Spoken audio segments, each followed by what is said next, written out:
But first of all, people do not understand that you have to work it through your heart and not through your brain. When we have to work out things through our brain, we try to develop our brain, isn't it?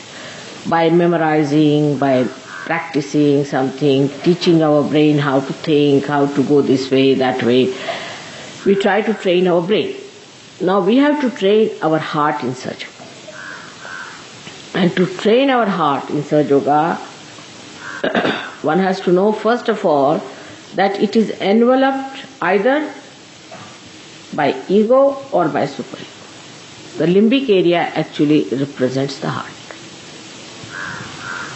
And if there is ego, heart will always be so called. It will not be the real heart that will be working, but it's only mental projection.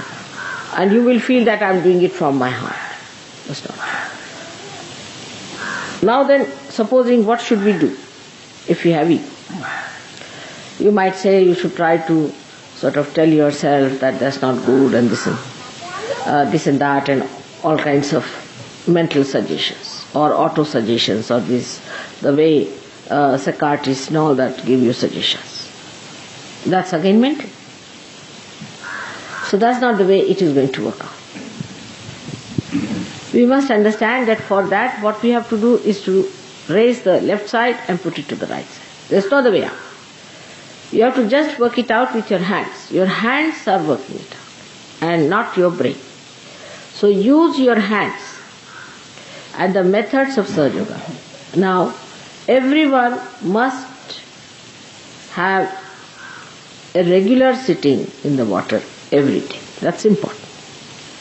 Every morning you must do your meditation. You have to know that Sahaja Yoga is to be worked out. It is not to be thought out. You just cannot think about it.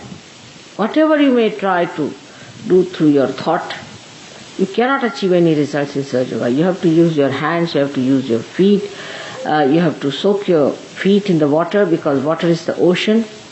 All these 5 chakras, or say 6 chakras, which are, I say 5 because the one is the Muladhara chakra, which is the 7th, and the topmost is the brain.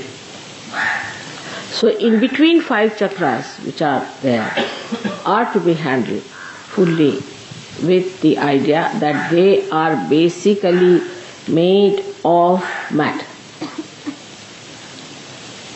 And these 5 elements constitute the body of these chakras. Now these chakras, if they are to be corrected, we have to correct them by taking out all the problems of these chakras into the elements from which they come. For example, a person who is a very right-sided person, so he has to give a balance by the left side.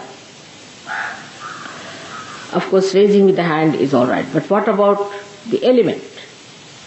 Right-sided person has all the elements which give heat. You can say the light, we can say the fire. So for people who are right-sided, the light is not going to help much.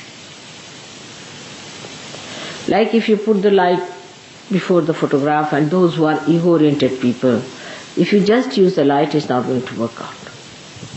So what is going to work out is the Mother Earth and the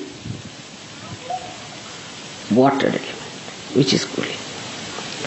Even ice is very helpful to people who are right-sided.